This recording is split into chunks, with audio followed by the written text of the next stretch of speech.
मेरा रक्षाबंधन।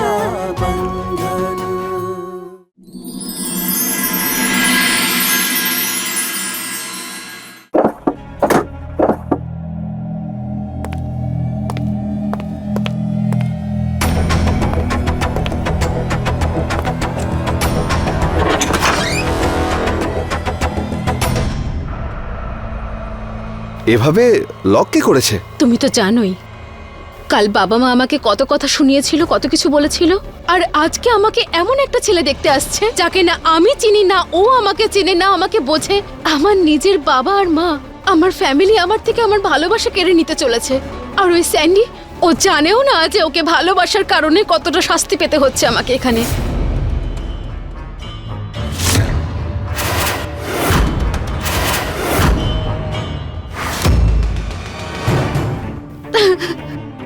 দেখো তুমি কেঁদো না, আমাকে একটু সময় দাও, আমি জয়ের সঙ্গে কথা বলে দেখছি কি করা যায়। না সমর, কোনো লাভ নেই দাদার সাথে কথা বলে। দাদাও আমার সাথে কথা বলছে না। অ্যাকচুয়ালি এই পুরো বাড়িতে কেউ নেই যে আমার কথা বুঝবে।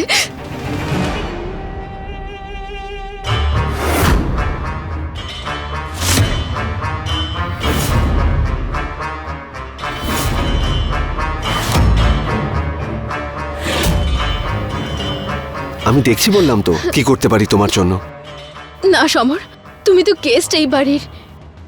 আমি চাই না তুমি এসব ঝামেলায় জড়াও। অযথাই আমি তোমাকে এসব কথা বলতে গেলাম, কিন্তু খুব ভালো লাগলো তোমার সাথে এটুকু কথা শেয়ার করে। অনেকটা হালকা লাগছে আমার। থ্যাংক ইউ আমার কথা শোনার জন্য। হয়তো আমার ভাগ্যে এটাই লেখা আছে। যাও এখান থেকে এখন।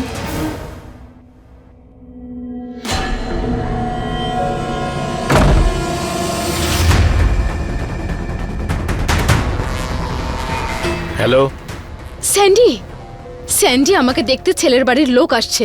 যদি ওরা হ্যাঁ বলে দেয় তাহলে আমার সম্বন্ধ ফিক্সড হয়ে যাবে। আমি এই বিয়ে করতে চাই না স্যান্ডি, আমি তোমার সাথে থাকতে চাই।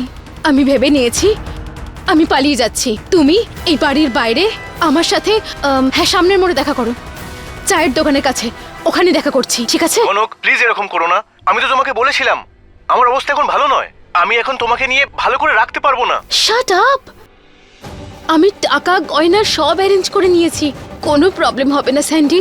শুধু তুমি মুখ ফিরিয়ে নিও না, ভয় পেও না। যেখানে বললাম সেখানে আসো, দেখা করো আমার সাথে। আমি বেরোচ্ছি এখান থেকে, ঠিক আছে? বাই। ছোট মালকিন, দরজাটা খুলুন।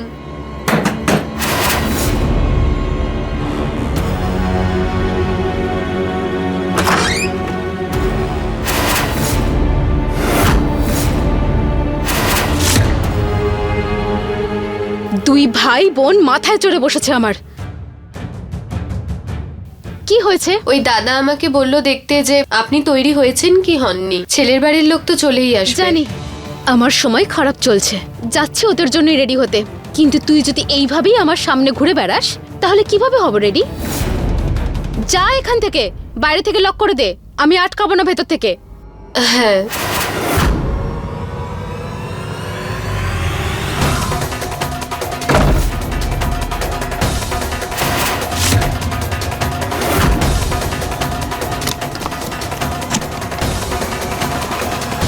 হ্যাঁ প্রতাপ বাবু, আমি আর আমার পরিবার আপনাদের সবার জন্য এখানে অপেক্ষায় আছি।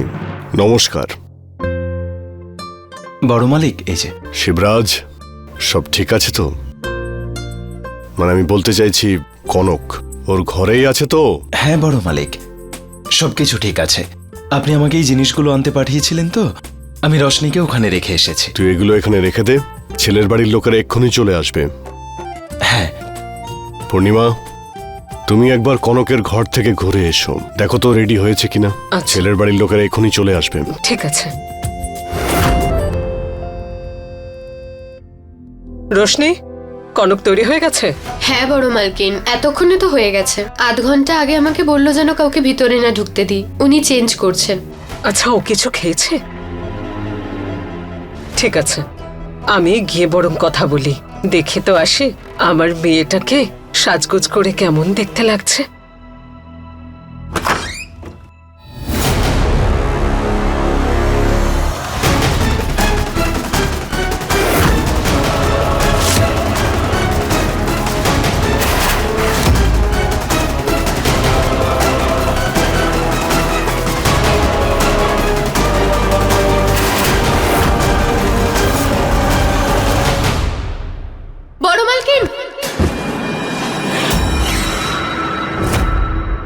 পূর্ণিমা, কি হয়েছে কি?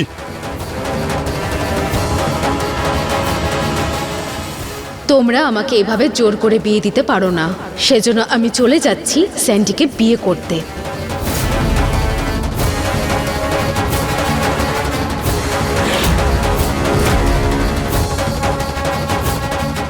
শিবা, কনকের দায়িত্ব আমি তোকে দিয়েছিলাম। তুই বলেছিলি কনক ওর ঘরে আছে তোর বোনের সঙ্গে, তাহলে কনক কোথায়?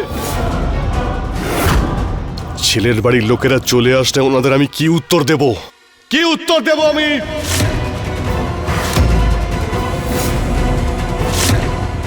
খারাপ না লাগলে একটা কথা বলছি জামাইবাবু, দেখেছেন তো আপনি এই দুজন ভাই বোনের উপর কনককে ছেড়ে দেওয়ার ফলাফল? কি উত্তর দেবেন আপনি পাত্রপক্ষকে?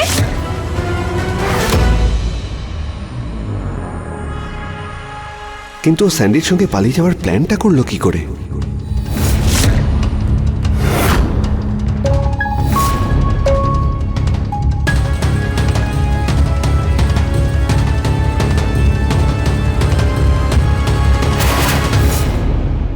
সরে যা এখান থেকে। জানি না এই বাড়ির উপর কার কুনজর লেগেছে যে ভগবান পরীক্ষার উপর পরীক্ষা নিচ্ছে। আরে দিদি, কিছুদিনের মধ্যে তো আমরা বাড়ি থেকেই বেরোতে পারবো না। শুনলি তুই? আর এই সব কিছু হয়েছে তোর জন্যে। তুই আমাকে ভরসা দিয়েছিলি যে কিছুই হবে না। এবার দেখ তোর বোনের জন্যে আমায় কি কি অপমান সহ্য করতে হয়।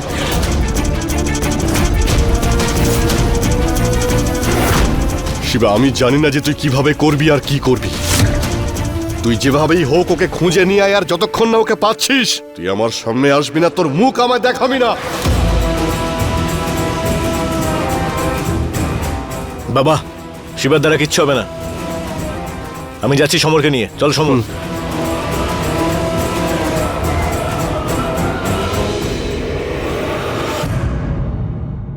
এত ব্যবস্থাপনা, এত আয়োজন, সবকিছু এভাবেই পড়ে থাকবে। কারণ যে মেয়েকে পাত্রপক্ষ দেখতে আসছে না, সে তো বাড়িতেই নেই। আজ এই বাড়িতে জামাইবাবুর নামে যে কলঙ্কের দাগ লাগবে, তার জন্য দায়ী তুই আর তোর দাদা। নাও, বিপদ তো এখন দোরগোড়ায়, সবাই চলে এসেছে।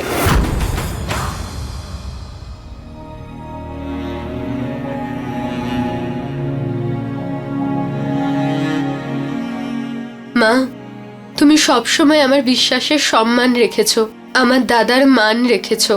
আজ এই পরিবারের সম্মান আর আমার দাদার সম্মান বাঁচিয়ে নিও মা। তুমি কিছু একটা করো মা।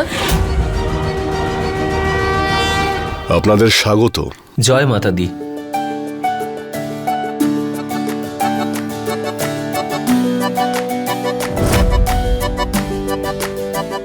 আসুন, আপনারা ভিতরে আসুন।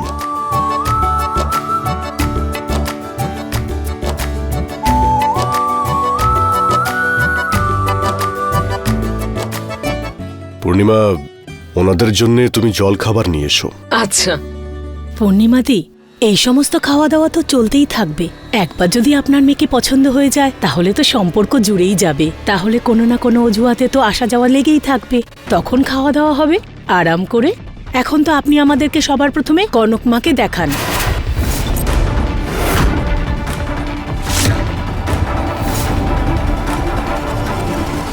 আসলে ওই মানে আর কি। রতন সিং বাবু, কোনো সমস্যা?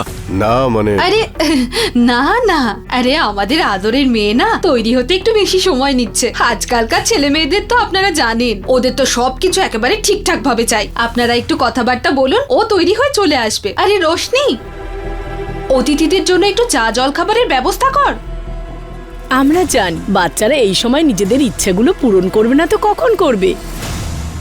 আমি একটা কাজ করছি, আমি আমার হবু বৌদির কাছে যাচ্ছি, ওকে তৈরি হতে একটু হেল্প করে দিই। আরে না না না, ওই যে খাবার এসে গেছে দেখো মা, আগে তুমি খাবার খেয়ে নাও, ও নিজের থেকেই চলে আসবে মা। আরে আন্টি, এতে এত চিন্তা করার কি আছে? আপনি শুধু আমাকে বলে দিন যে ঘরটা কোন দিকে। আরে তুমি এই যে এই মিষ্টিটা খাও, এটা বাড়িতে বানানো হয়েছে। আন্টি, আমরা তো এবার পরিবার হতে চলেছি, আর আপনি তো দেখছি অতিথির মতন ট্রিট করছেন। আমি নিজেই ঘর খুঁজে নেব, ইটস ওকে।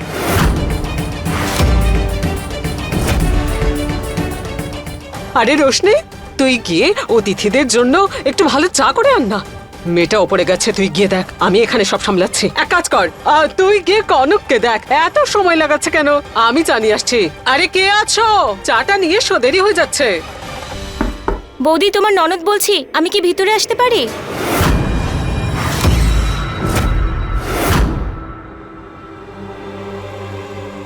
আপনি কিছু মনে না করলে আমি একবার দেখে বলি।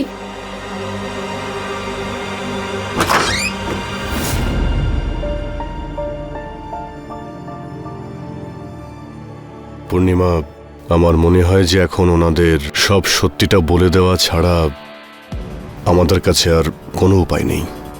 কিন্তু দেখুন প্রতাপ বাবু, আপনার সঙ্গে একটা দরকারি কথা ছিল। হ্যাঁ বলুন।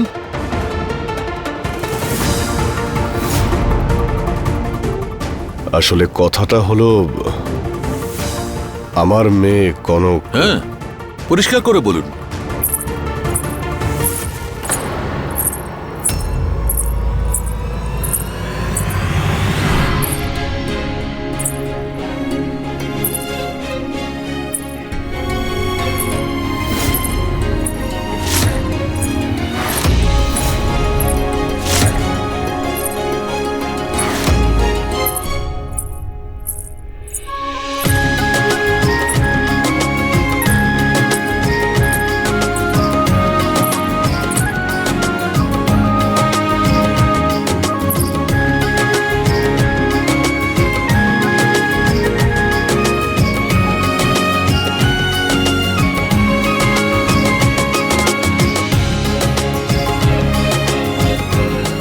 আচ্ছা, আমি এক্ষুনি আসছি। মালিক, তুই ওকে কোথায় পেলি?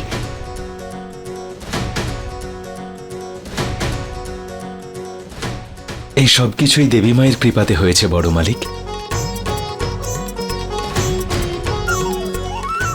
ভরসা করুন আপনি, ছোট মেম সাহেব নতুন করে আর কোনো ঝামেলা করতে পারবে না। আর এসব কখন হলো, কি করে হলো, সেসব আপনাকে আমি পরে বলে দেব। ছেলের বাড়ির লোকেরা আছে, ওদের আদর যত্নটা এখন বেশি জরুরি। হ্যাঁ হ্যাঁ শিবা, বেঁচে থাক শিবা, বেঁচে থাক, তোকে নিয়ে আমার গর্ব হয়। আরে আপনারা এখনো কিছু খাননি, নিন নিন, মিষ্টি মুখ করুন। হ্যাঁ, ঠিক নিন, আছে। নিন। নমস্কার, আমি জয়, কনকের দাদা। আর ও হলো সমর। এমনিতে ও আমার বন্ধু, কিন্তু পরিবারের সদস্যের মতো। আপনাদের সঙ্গে দেখা করে ভালো লাগলো। আপনারা আসুন, এখানে বসুন। হ্যাঁ, নিশ্চয়ই।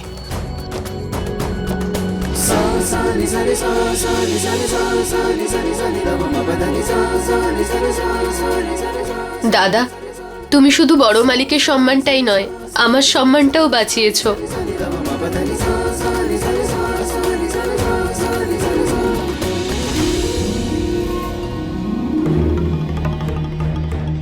কনক এইখানে এলো কি করে? আরে আসলে চাইছেটা কি? কি এমন মন্ত্র পড়ে দিল শিবরাজোর কানে? পূর্ণিমা, আজ এই ছেলের জন্যে রতন সিং ওদের কাছে অপমান হওয়ার হাত থেকে বেঁচে গেছে। আজ ওর জন্যেই কনকের বিয়ে এত ভালো একটা পরিবারে হতে চলেছে। সে সব তো ঠিক আছে, কিন্তু তুই কনককে খুঁজে পেলি কিভাবে? আর তারপর ওকে ফেরত আনলি কি করে? হ্যাঁ শিবা, এসব কি করে হলো? বড় মালিক, এখান থেকে যখন ছোট মেম সাহেবকে খুঁজতে বেরোলাম। দেখো কনক, এভাবে পালিয়ে বিয়ে করা, সংসার করা, একটা নতুন জীবন শুরু করা, এগুলো এতটা সহজ নয় কনক। আর without any plan, without any financial support আমরা যদি পালিয়ে যাই না, বেশি দিন টিকতে পারবো না, কিন্তু ধরা পড়ে যাব। আর তারপরে কি হবে? উল্টে তোমার ওপর তোমার বাড়ির লোকজন আরো বেশি সন্দেহ করবে। তাহলে আমরা কি করব? তুমি একটা কাজ করো, আরো বেশি কিছু টাকা জোগাড় করো, আমি এদিকটা দেখছি। আর এখন তুমি বাড়ি যাও, ছেলের বাড়ির লোকের সঙ্গে দেখা করো, আর নিজের বাড়ির লোকের কথা মতো কাজ করো। তারপরে যেমনটা আমরা প্ল্যান করেছি, যদি টাকার জোগাড় হয়ে যায়, তারপরে দেখবো আমরা কি করতে পারি। ওকে?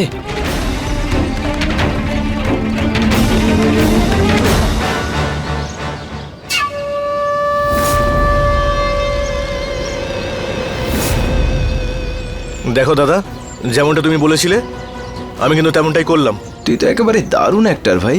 এখন থেকে যতদিন না ছোট মেম সাহেবের বিয়ে না হয়ে যাচ্ছে, আমার এই দুজন সাথী 24 ঘন্টা তোর সেবা করবে। তুই যদি কোনো গন্ডগোল করিস না, মনে রাখবি সারা জীবন ধরে নিজের টুকরো টুকরো হাড়গুলোকে হিসেব করবি। শিবা, আরে দেখো, এরকম করতে পারো না।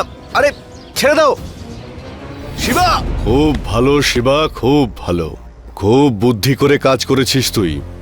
আজ তোর এই বুদ্ধির জন্যে কনক বাড়িতে ফিরে এসেছে। কিন্তু একটা কথা মনে রাখবি, ওই ছেলেটাকে কিন্তু কনক এখনো ভুলতে পারেনি। তাই এটা অবশ্যই মনে রাখবি, কনকের বিয়ের আগে যেন ওই ছেলেকে কোনোভাবে ছাড়া না হয়, বুঝেছিস? ব্যাস, আর কয়েকটা দিন ওর ওপরে নজর রাখতে হবে। আর তারপর তো উৎসব চলে আসছে, তখন ভালো লগ্ন দেখে কনকের বিয়েটা দিয়ে দেব। কিন্তু একটা কথা, কনক যেন কিচ্ছু জানতে না পারে যে ওই ছেলেটাকে আমরা আটকে রেখেছি। কনকের যেন এটাই মনে হয় যে ছেলেটা ওকে ঠকিয়ে পালিয়ে গেছে। আপনারা চিন্তা করবেন না, আপনারা যেমন চাইছেন তেমনটাই হবে।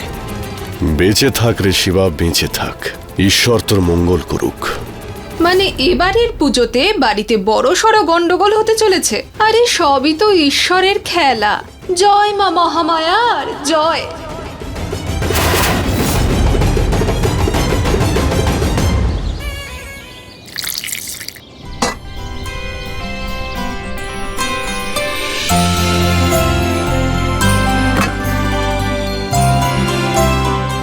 আরে রোশনি, ঠাকুরের প্রতিমা বানানোর জন্য মাটি এনেছিস? হ্যাঁ বড় মালকিন, এই তো মূর্তি বানাতেই বসবো। সন্ধ্যের মধ্যে যেন তৈরি হয়ে যায়। পুজোর দিনে ওই মূর্তি প্রতিস্থাপন হবে। হ্যাঁ।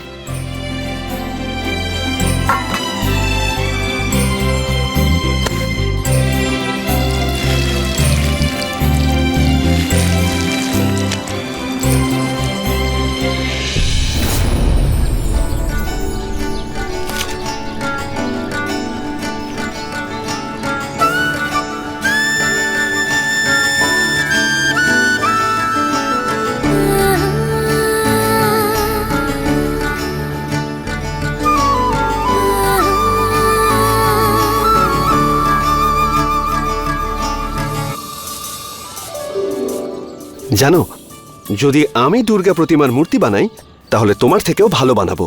তাহলে বলো, শর্তে রাজি? কি হলো, ভয় পেলে নাকি? যদি আমি তোমাকে হারিয়ে দিই? রশনি ভয় পায় না, ভালো ভালোদেরও ভয় পাইয়ে দেয়। খুব বিশ্বাস না নিজের উপর। চ্যালেঞ্জ অ্যাকসেপ্টেড, শুরু করে দিন। আজ তাহলে দেখেই নি কার প্রতিমা সব থেকে ভালো হয়। ঠিক আছে।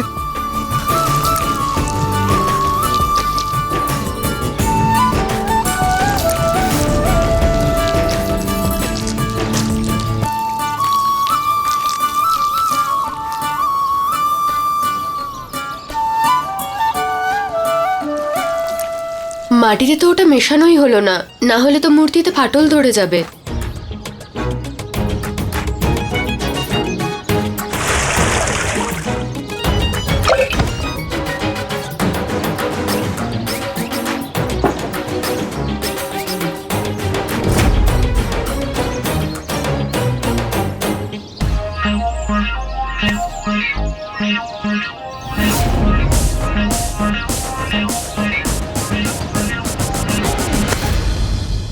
গন্ডগোল করবেন না, আমার মাথা গরম হলে না তখন দেখবেন মজা। ওকে ওকে ওকে, ভয় পেয়ে গেছি আমি। এবার থেকে ফেয়ার গেম, নো চিটিং। ওকে?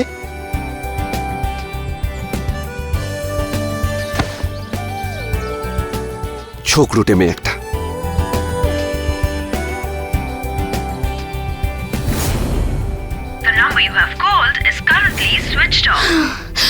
এই স্যান্ডি কালকে রাত থেকে নিজের ফোন অফ করে বসে রয়েছে। এই স্যান্ডি আমাকে চিট করছে না তো? হয়তো এই জন্যই আমাকে বাড়ি পাঠিয়ে দিয়েছে আর নিজে পালিয়ে গেছে। খারাপ না লাগলে একটা কথা বলি, আমাদের মেয়ে ভালোবাসায় এত কাঁচা, ভরসা নেই নাকি ভালোবাসার উপর? উল্টোপাল্টা বলো না মাসি। স্যান্ডির জন্য আমার ভালোবাসাও সত্যি আর আমি ভরসাও করি, কিন্তু আমি এখন ওকে ভুলে গেছি। মিথ্যুক, ভুলে গেছি। ভরসা আর সন্দেহ, এই দুই হলো সৎ ভাই, যাদের কখনো মিল হয় না। নয়তো ভরসা হবে, নয় সন্দেহ। আর এই গোটা বাড়িতে এক তোর মাসি রয়েছে যে তোর মনের খবর রাখে। আরে তুই যে স্বপ্ন দেখেছিস মনে মনে, সেটা পূরণ করতে হলে একমাত্র তোর মাসি তোকে সাহায্য করতে পারে। তাহলে ভরসা রাখ আর সত্যিটা বল।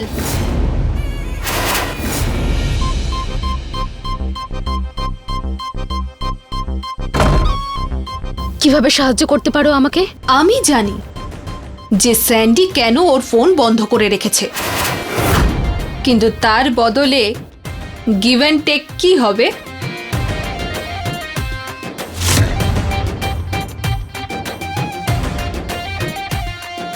এই নাও, খুব ভালো লাগবে তোমার হাতে। আর আমি জানি যে আমার মাসি গয়না খুব পছন্দ করে। এবারে বলো, কি জানো? যেভাবে শিবরাজ মনে মনে এত খুশি হয়ে আছে আর গোটা বাড়িতে মাথা উঁচু করে ঘুরে বেড়াচ্ছে, আমার তো সেই মুহূর্তেই সন্দেহ হয়ে গিয়েছিল যে এই ছেলে কিছু না কিছু কাণ্ড ঘটিয়ে এসেছে। যদি আমি তোর জায়গায় থাকতাম না, তাহলে নজর রাখতাম শিবরাজের উপর, দেখতাম ও কোথায় যাচ্ছে, কোথা থেকে ফিরছে। ও স্যান্ডির উপর নজর রাখছে না তো, তাই হয়তো ওর ফোনটা বন্ধ হয়ে আছে। ব্যাস, আমি এর থেকে বেশি কিছু জানি না। এবার তুই একটু সাবধানী হ আর নিজের মাথাটাও একটু খাটা। আর মনে রাখিস, আমার আর তোর কোনো কথা হয়নি, মনে রাখিস কিন্তু। আর শোন, দারুণ লাগছে। যদি শিবা এইবারও আমার ব্যাপারে ঢোকার চেষ্টা করে, আমি ওকে প্রাণে শেষ করে দেব।